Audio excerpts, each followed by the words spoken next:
Look around you for a second. That phone in your hand, the clothes in your cupboard, the gadgets you barely use anymore. What if I told you that some of those things are already gone from your life, but the money for them is still leaving your bank account every single month? You're not paying for things you own. You're paying for things you used to own. A phone you replaced, shoes you stopped wearing, a lifestyle upgrade that felt exciting for a few weeks and then quietly disappeared. And yet, the payments didn't disappear. They followed you. They show up before your salary even feels like yours. That's the part nobody talks about. Debt has this strange power where it keeps the past alive. Every swipe of a card, every easy installment, every buy now, pay later promise feels harmless in the moment. But months later, you're still working for decisions you barely remember making. It's like signing a contract with your future self without asking for permission. Most people think debt is just a money problem, but it's not. It's a time problem. It's a freedom problem. When you buy something with debt, you're not just buying an object, you're selling a piece of your future income. You're agreeing that tomorrow's effort will pay for yesterday's excitement. And here's the uncomfortable truth. The system is designed to make this feel normal. Monthly payments feel small. Interest feels invisible. Ownership feels instant. But real ownership doesn't come with reminders every 30 days. Real ownership doesn't stress you out at the end of the month. What actually happens is this: you move on. The product loses value. Your life changes. But the obligation stays exactly the same. You're paying full price for something that's already outdated, already depreciated, sometimes already thrown away. In this video, we're going to break down why this happens, how debt quietly traps you into paying again and again for the same decision, and most importantly, how to spot this pattern before it steals more of your future. Because once you see it, you'll never look at easy payments the same way again. When you buy something on debt, it feels like ownership, but what you're really holding is a promise to pay later. The system makes it feel instant: walk out with the phone, drive away in the car, enjoy the upgrade today. Your brain registers it as mine, but ownership without full payment is delayed ownership, and delayed ownership comes with strings attached. Those strings are invisible at first because nothing hurts immediately. The item works. The excitement is real. The payments feel manageable. But psychologically, something dangerous happens. You start separating the pleasure of buying from the pain of paying.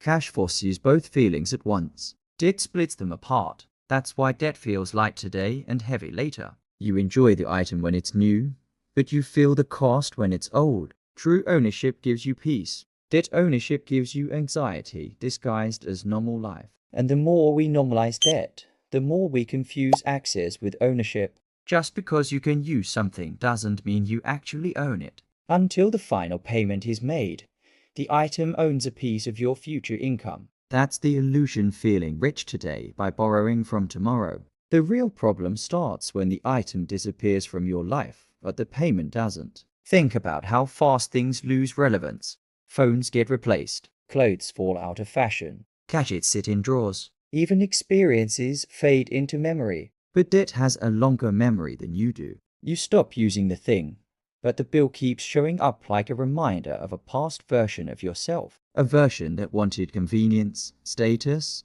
or comfort right now.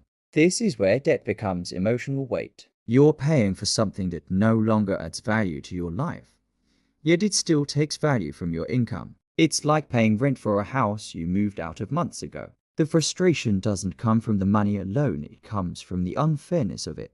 Your needs changed, but the contract didn't. Debt locks your past decisions into your present reality. And every month you don't feel excited about the purchase anymore. The payment feels heavier. That's how people end up exhausted financially without understanding why. They're dragging old purchases into a new phase of life, paying for who they used to be instead of investing in who they're trying to become. Interest is what turns a simple purchase into a long-term punishment. On the surface, it looks harmless, just a small percentage, just a little extra. But interest doesn't care whether you're still happy with the purchase. It doesn't care if the item broke, lost value, or got replaced. It only cares about time. The longer it stays unpaid, the more it grows. That's how one decision quietly multiplies into many payments. Minimum payments make it worse because they stretch time. They make debt feel manageable while quietly maximizing profit for the lender. You think you're progressing because you're paying something, but most of that money goes toward interest, not freedom. This is how people stay stuck for years paying for one moment of excitement. Interest turns money into memory tax. You don't just pay for what you bought, you pay for how long you took to let it go. And the longer it drags on, the more your future income gets redirected away from savings, investments, and options. Debt doesn't just cost money, it costs momentum. Then there's the lifestyle upgrade trap. This is where debt becomes socially acceptable. Everyone has monthly payments, so it feels normal. New phone every year, better car, bigger lifestyle. And because it's broken into installments, it feels affordable, even responsible. But lifestyle debt grows quietly. Your income goes up, your payments go up with it. You don't feel richer, you just feel more committed. More bills, more obligations, less flexibility. The trap is into wanting nice things it as financing them before your income is strong enough to absorb them. Debt convinces you that you've arrived when you're actually just tied down. You look successful on the outside while your future income is already spoken for. This is how people earn more than ever and still feel broke. Their money leaves before they even touch it. Lifestyle debt doesn't scream danger, it whispers comfort. And that's why it's so effective. So who really wins in this system? Not the consumer, not the worker. The winners are the ones collecting interest while you collect stress. Lenders don't care what you bought. They care that you keep paying. Debt keeps you predictable. It keeps you working. It keeps you focused on survival instead of strategy. When a large part of your income is PI committed, your choices shrink. You can't take risks. You can't slow down. You can't walk away easily. That's the real cost. Debt reduces your leverage over your own life. And the most dangerous part is that it feels voluntary. You sign up for it, but the environment was designed to push you there. Easy credit isn't about helping you, it's about keeping money flowing upward while effort flows downward. Breaking this cycle starts with a mindset shift, not a budgeting trick. You have to reconnect the pain of paying with the pleasure of buying. Ask better questions before you commit. Will I still value this when I'm done paying for it? Is this solving a real problem or an emotional one? Can future me thank present me for this decision? Freedom grows when obligations shrink. Real wealth isn't about what you can afford monthly, it is about how little of your future income is already owned by the past. When you stop paying for things you no longer use, your money finally starts working for the life you actually want, not the one you've already outgrown. Before you move on from this video, take a quiet moment and think about where your money is really going.